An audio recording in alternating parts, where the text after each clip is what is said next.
It's Tim Sheets of a TechSpot here, and this is the Sony Xperia Z3. Yes, just 6 months after the release of the Z2, Sony is at it again with a new flagship Android handset.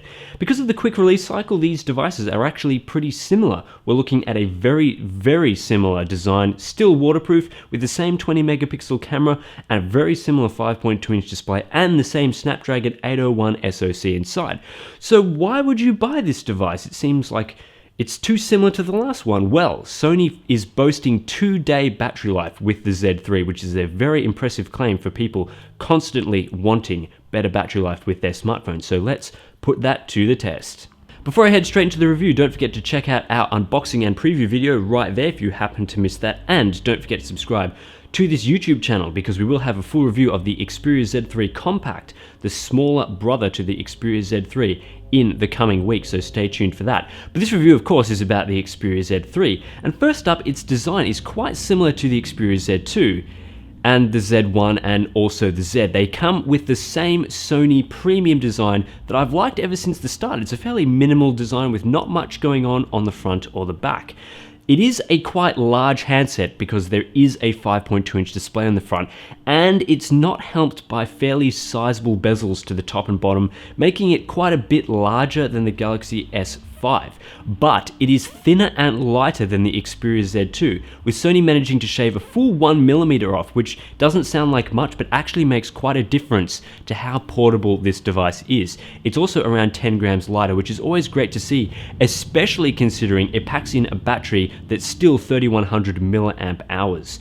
So you're still getting the great battery life in a slimmer and more portable body. Yes, like the previous Xperia Z devices, this one is waterproof, meaning you can use it in the shower, you can use it in the pool to take underwater photos, but I would advise against using it in the ocean. There are a couple of downsides to having it waterproofed. One is that there are a lot of flaps around the device. One flap, which is pretty typical, holds the nano SIM and also the micro SD card slot, so expandable storage is always great to see. But on the other side, there is a flap for the micro USB charging port, which can get a little bit annoying after a bit of time. One of the main changes compared to the Xperia Z2 is the use of curved aluminium around the edges, which, to be honest, looks a lot better than the design on the Z2, and it melds extremely well with that shiny finish with the white model that I happen to receive for review. You can get other colors, such as black and copper. As well as looking good, it also feels great, giving the Xperia Z3 a very premium finish to it. It feels great in your hands. And because now it's curved, it's not as flat as it was in the previous designs, it is easier to hold in your hands and operate. It doesn't feel as square and edgy and awkward to hold in the palms of your hands. It feels like a well-designed device. And even though these are minor changes, they are changes for the better in the Xperia Z3.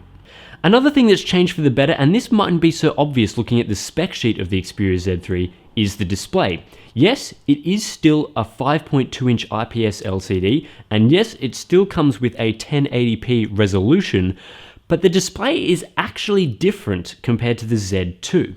The display in the Z3 is not only brighter, but it has a slightly different color tone that brings it closer to the ideal white level that we all like to see. It's still a vibrant display with fantastic viewing angles, and to be honest, this is one of the best LCDs I've ever used because it's so easy to see outdoors thanks to that excellent brightness level and low reflectivity off the display, but at the same time it can produce fantastic photos and videos thanks to its use of an IPS panel and its great color reproduction. It's not as vibrant as an AMOLED, so if you're into that sort of vibrance thing, you'd probably prefer to get something like the Galaxy S5, but to be honest, the Z3's display is simply fantastic and that little bit better than the Z2 thanks to those tweaks, especially brightness.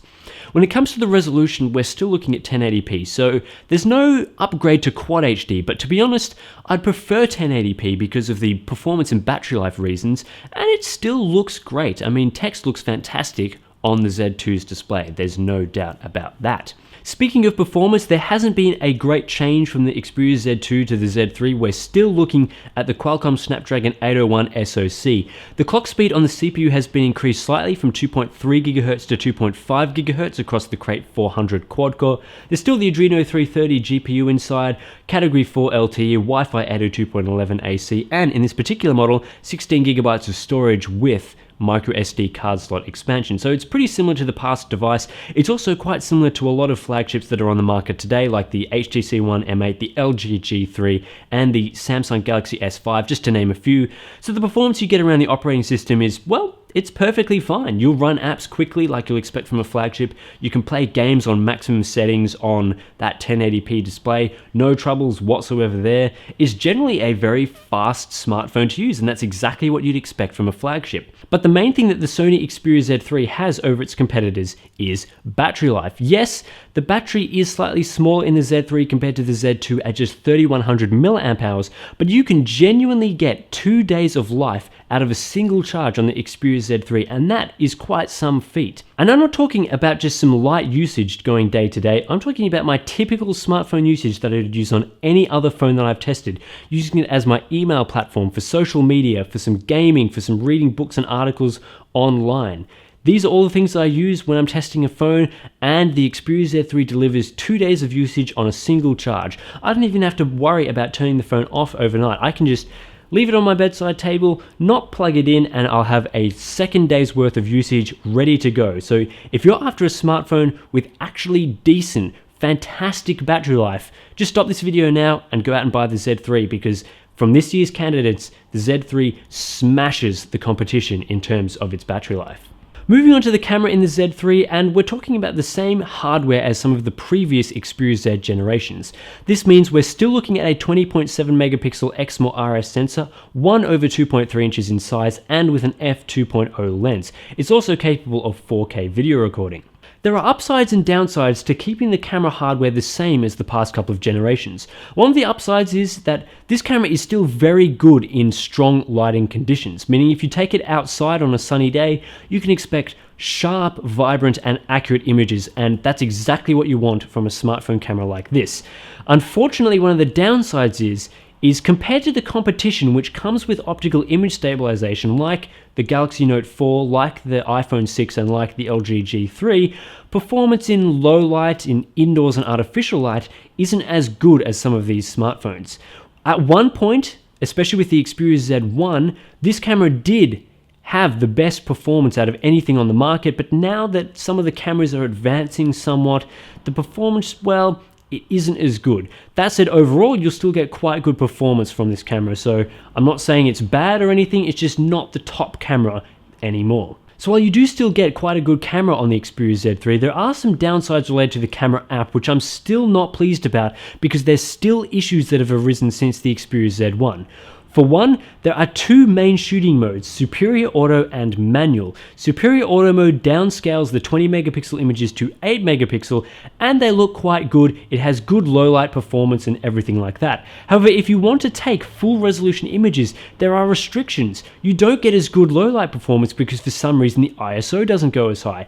And also, you can't take HDR images at 20 megapixel, which is surprising considering some of its competitors, like the Nokia Lumia 1520 with a 20 megapixel camera, can easily do HDR video. So I'm not quite sure why Sony is restricting some of these things. Also, the interface isn't so nice. Yes, you do get quite a lot of features in terms of its camera shooting modes, but it can be quite awkward to access some of the additional features that you use on an everyday basis. And that brings me to the software on the Xperia Z3 overall. It's still packing Android 4.4 with a very similar skin to the Xperia Z2, but the skin that Sony does use is looking a little bit outdated and bland and uninteresting these days compared to stock Android, especially Android 4.0 with the material design, and also some of its competitors like HTC, LG, and even, dare I say it, Samsung with TouchWiz. I'm starting to think that TouchWiz looks just a little bit more modern and more impressive than the Sony skin that they've been using for a couple of generations now. Yes, you do get a lot of features throughout the skin, like especially a lot of connectivity features that are designed towards media consumption, and PS4 remote play is a great feature if you have a PS4 and you want to play some of your games on the Xperia Z3. But I'm not sure that the skin is still up to scratch compared to its competitors. Sony needs to give it a little bit of a visual makeover, maybe include some extra cool features in there, and maybe I'll have a better opinion of the software. But I'm hoping that this will come with an Android 5.0 update sometime in the near future. So, the final verdict, should you buy the Xperia Z3? Well, if you want a smartphone with the best battery life available, you should definitely get the Xperia Z3 because it smashes the competition in terms of that. You also get great performance, a great display, and a generally pretty good camera, as well as a refined design that is more comfortable to hold and looks better than anything Sony has produced in the past. Yes, there are a few issues with outdated software. It does look a little bit outdated, and the camera app does hinder the smartphone somewhat. I think Sony needs to improve that. But because most of the issues with it are software related, you're getting a really solid hardware package that is better than the Z2, it's better than the Z1, and could be better than some of the competitors on the market today. So I'm very impressed with the Xperia Z3. It is one of the better smartphones you can buy on the market today. I hope you enjoyed this review of the Sony Xperia Z3. Don't forget to check out benchmarks and camera samples in the full review. Subscribe to this YouTube channel, and this has been a TechSpot video review.